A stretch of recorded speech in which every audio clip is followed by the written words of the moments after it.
In Sardegna si può fare giornalismo indipendente, no? Senza avere un'ala protettrice di grandi gruppi, di grandi editori. Perché una notizia può essere vera e degna di interesse anche se non la si legge sull'Unione, sulla Nuova, se non la si vede su Videolina.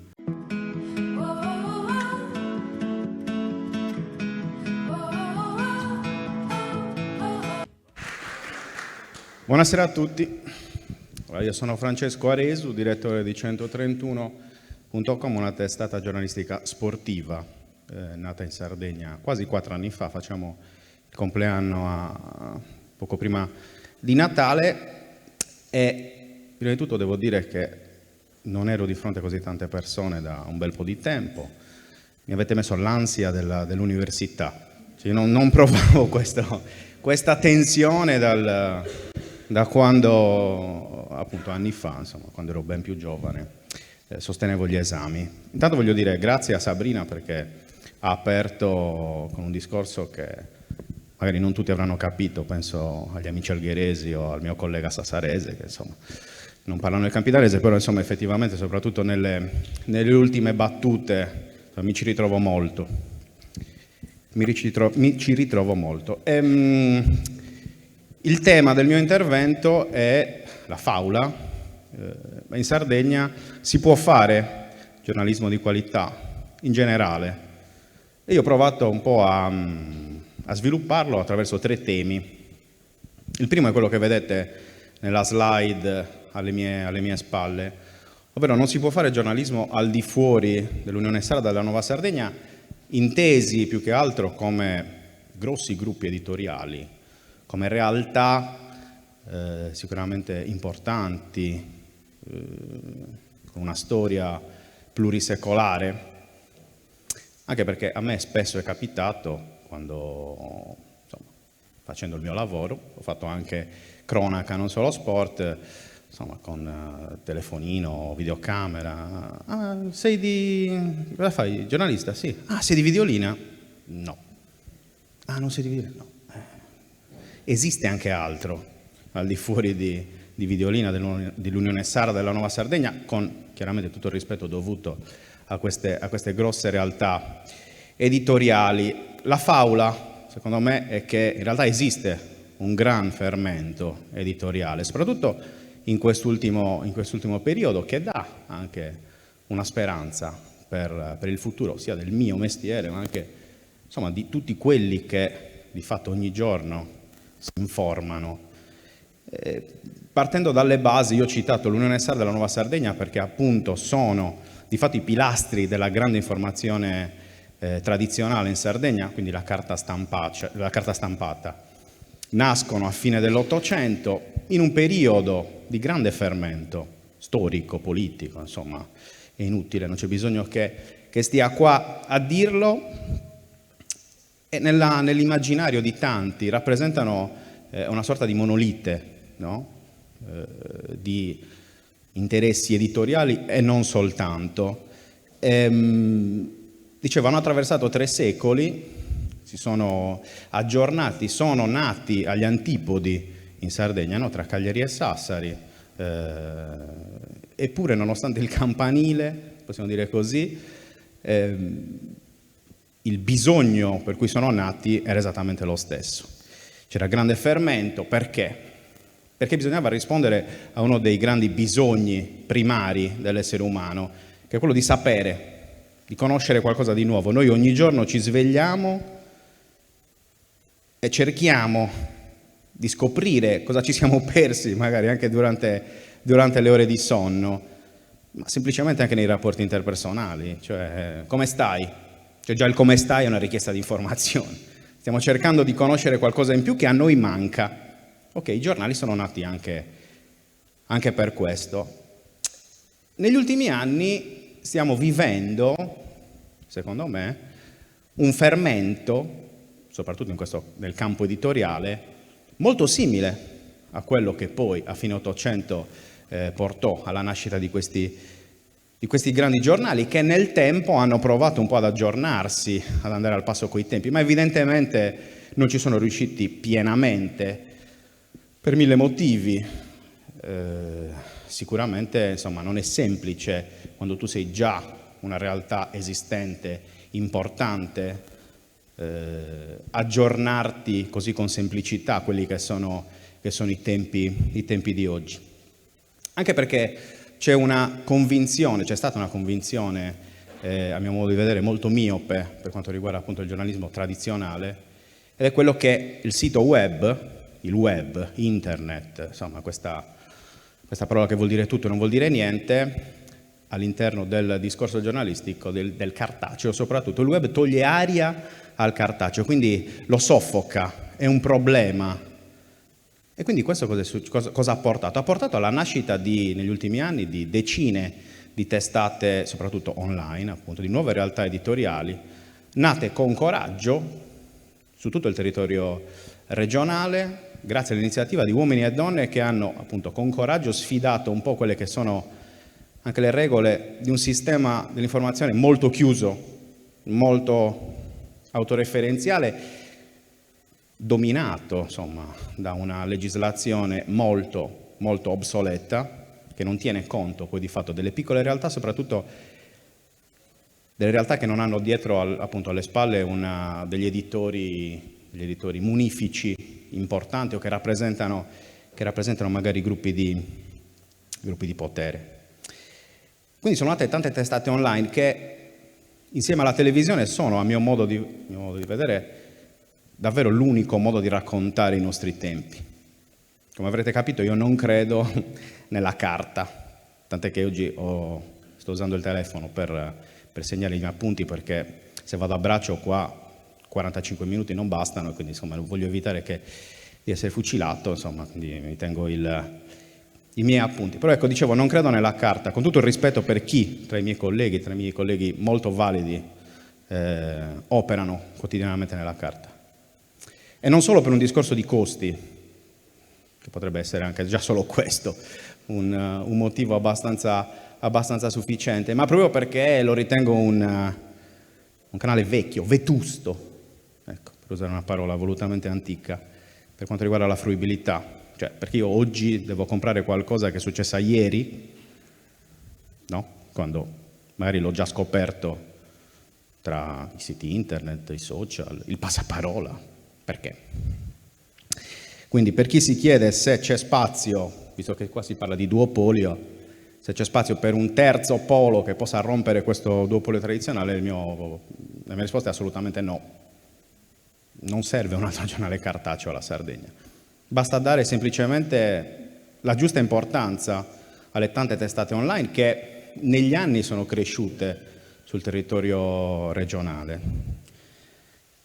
Io vengo da Cagliari, credo che dal mio accento si capisca che non sono di matrice bolzanina, però insomma già solo a Cagliari negli ultimi anni sono nate davvero tantissime testate online, penso agli amici di utg.net, Cast2 Online, Cagliari Pad, Vistanet che è nato in Ogliastra e si è spostato a Cagliari, ma insomma Trauristano, Sassari, Olbia, il Sulcis Iglesiente, ovunque ci sono casi di testate online che quotidianamente fanno un lavoro meritorio, soprattutto dopo essere nati come dei moscerini, perché me li ricordo gli anni in cui sono nate tutte queste realtà e noi che ne facevamo parte eravamo considerati di serie C, neanche di serie B, e poi col lavoro, con il coraggio, con la pazienza, con la tanta fatica, adesso fanno parte a tutti i diritti della realtà generale dell'informazione in Sardegna, creando posti di lavoro veri, contratti, contributi, ok? Che era una cosa che probabilmente 10 anni fa non si pensava. E perché funzionano? Perché hanno eroso negli anni una grande fetta di pubblico delle testate tradizionali che non si ritrovava in quello che era appunto la forma appunto tradizionale di fare giornalismo, di fare informazione. Anche superando un altro principio, un altro vizio secondo me delle testate tradizionali, che tendeva a non considerare il web della serie, vabbè, se io non lo considero non esiste, no? Cioè come quando magari voi vedete che avete, non lo so, un punto nero in faccia eviti di guardarlo, così dici, vabbè, distolgo l'attenzione, così è come se non esistesse. E vale lo stesso discorso anche per le televisioni.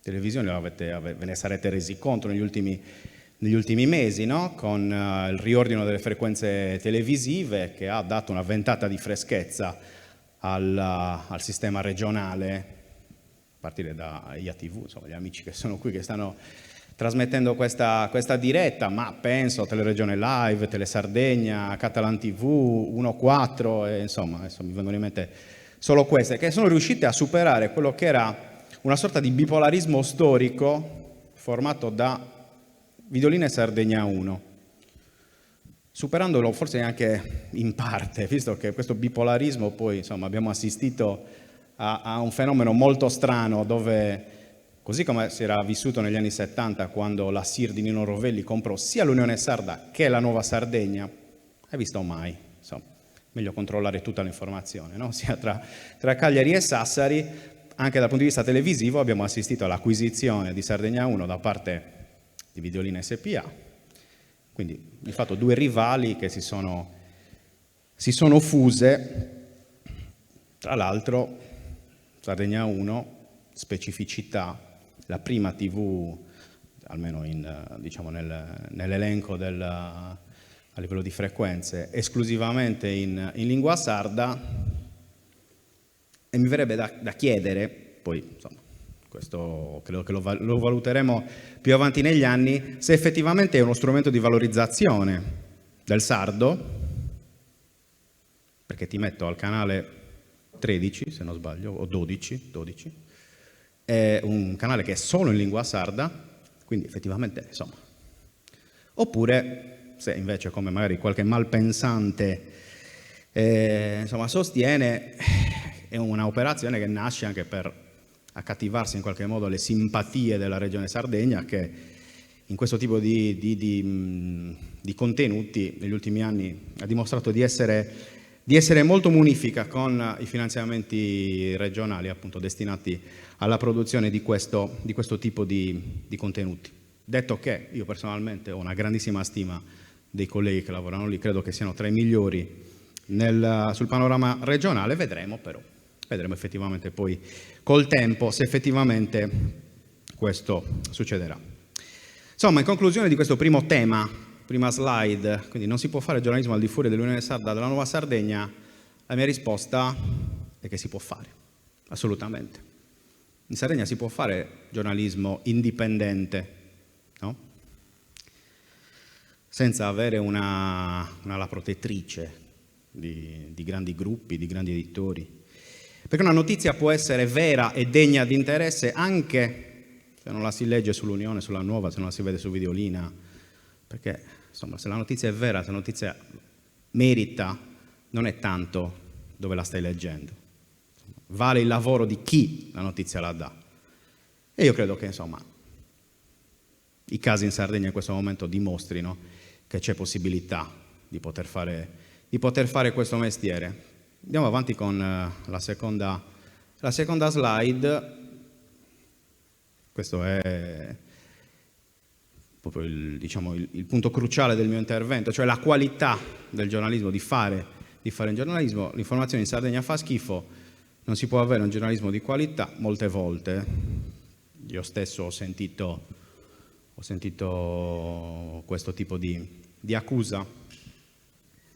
Io mi occupo di sport principalmente, però insomma credo che più o meno quello che viviamo noi nel mondo del giornalismo sportivo valga anche per gli altri tipi di giornalismo, anche quelli più tradizionali. La risposta a questa domanda è che non è vero, è possibile fare giornalismo di qualità. Non basta però dire basta volerlo, perché non è sufficiente, è troppo semplicistica come risposta, perché sono tante, ripeto, io parlo sempre dal punto di vista dell'esperienza, ok? L'esperienza di tutti i giorni, di fare questo mestiere 24 ore su 24 tutto l'anno, e ci sono tante tentazioni purtroppo nel nostro mondo, che poi si riflettono anche nella fruizione del lettore. Una delle tentazioni più pericolose è quella di raggiungere, ma non vale solo per il giornalismo, vale un po' in generale, il massimo risultato con il minimo sforzo. Nel nostro caso, nello specifico, stiamo parlando del copia e incolla, utilizzato in maniera smodata, senza nessun tipo di contegno e soprattutto puntando sulla velocità della diffusione delle notizie, che insomma è una di quelle cose che, insieme all'altra tentazione, che è quella dei numeri, no? Sono due malattie del giornalismo, perché sono due effetti effettivamente positivi, perché se io sono più veloce di te a dare la notizia, non dico che sono più bravo, però sicuramente sono arrivato prima di te, quindi tendenzialmente è una cosa positiva, e così come per i numeri. Cioè, se io vendo più copie di te, se ho più visualizzazioni di te, non dico che sono più bravo, però probabilmente sono apprezzato di più. Però questo dall'altra parte diventa un problema, perché si rischia spesso di esasperare questo tipo di situazione. Quindi non si punta alla qualità, si punta solamente alla velocità. Tanto parlo soprattutto del giornalismo online, tanto se dici una fesseria cancelli, sperando che nessuno se ne sia accorto.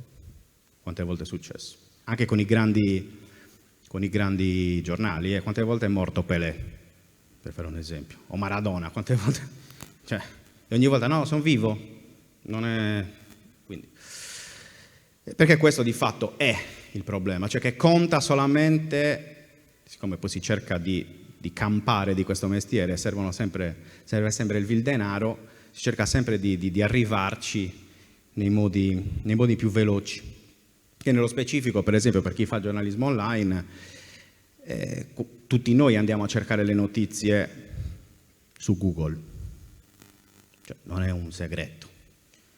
E quando tu vai a cercare Google notizie, insomma, essere nei primi posti chiaramente porta a un maggior numero di visualizzazioni. Questo credo che sia abbastanza matematico, però spesso ci sono appunto delle regole che vanno seguite, che valgono sia che per, cosa ne so, un omicidio, quindi un fatto efferato di cronaca nera, e così come per la ricetta di una frittata. Cioè, se io devo cercare di dopare, passatemi il termine, Google o Facebook, quindi cercare di sfruttare al massimo l'algoritmo, a prescindere da quello che sto scrivendo, capite bene che non è facile poi effettivamente riuscire a fare qualità. È anche vero però che per fortuna ci sono dei casi in cui questo non succede. Ci sono tanti casi nella nostra isola, nello specifico di testate che fanno davvero in modo corretto, in modo autorevole il proprio mestiere. C'è chi lo fa magari in via, chiamiamolo, un percorso in solitaria. Penso per esempio ai colleghi di Sardinia Post con la cronaca regionale, credo che siano probabilmente i più ficcanti, io li ritengo i migliori, insomma, per quanto riguarda quel tipo di racconto, perché il retroscena che leggete su Sardinia Post non li leggete da nessuna parte, giusto per capirci. Sono spostato, scusate. Oppure c'è chi prova a fare rete, un po' come diceva Sabrina, no? Cioè cercare di collaborare anche per scardinare la favola che è pocos locos y mal unidos, no?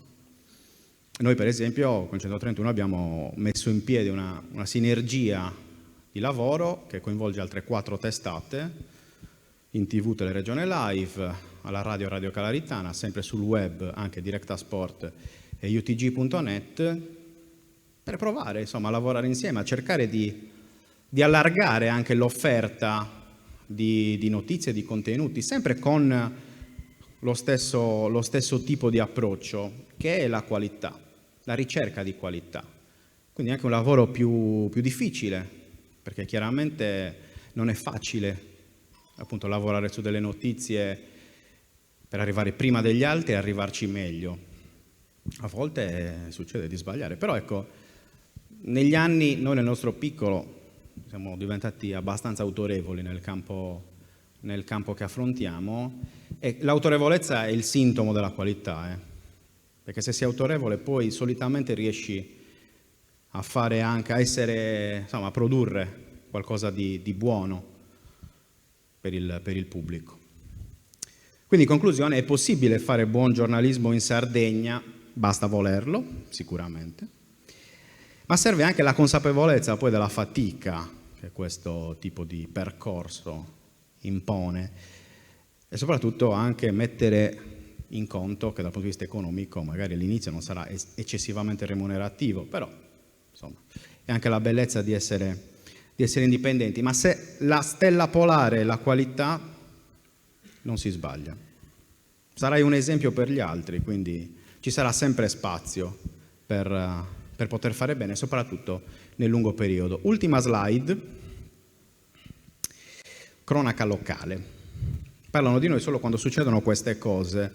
Qui abbiamo messo una frase per semplificare proprio all'estremo un po' il senso del contenuto. Ma la domanda è: può esistere una narrazione che fugge dagli stereotipi delle pagine delle cronache locali? No, quelle dove, per capirci, faccio un esempio a caso, non me ne vogliono gli amici di Gesico, paese che conosco, insomma, ho amici anche lì. Effettivamente di solito, per esempio sull'Unione Sarda, su Gesico o succede qualcosa di brutto, oppure se ne parla per la sagra di Sant'Amatore, le lumache, insomma. Cioè, è possibile che a Gesico ci siano solamente le lumache, ci sia solamente Sant'Amatore, o a Tempio Pausania ci sia solamente il Carnevale? Io penso di no, onestamente. Perché non penso che non ci sia, siccome sto chiudendo, penso che non ci sia soltanto questo. E vado rapido dicendo che secondo me la soluzione, la risposta a questo tipo di problema è che bisogna ripartire dalle storie che il nostro territorio può offrire, perché è un territorio che merita di essere raccontato, e non soltanto sulla dimensione folcloristica, no? Nonostante quella che poi può essere una narrazione recente anche dal punto di vista istituzionale, visto che insomma tutti leggiamo e ci informiamo.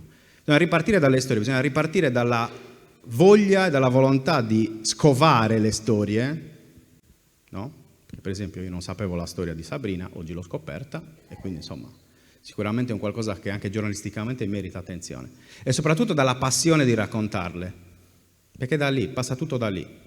Tutto questo, perché se vogliamo avere un futuro, se vogliamo che l'informazione, non il giornalismo, l'informazione abbia avere un futuro, serve speranza, servono anche eventi come questo, in cui ci raccontiamo che effettivamente non è che tutto va male, non è che siccome siamo sardi siamo sfigati in partenza o cose del genere, no, c'è spazio per lavorare bene, per lavorare di nuovo tutti insieme, per crescere, basta volerlo. Grazie a tutti. Oh, oh, oh.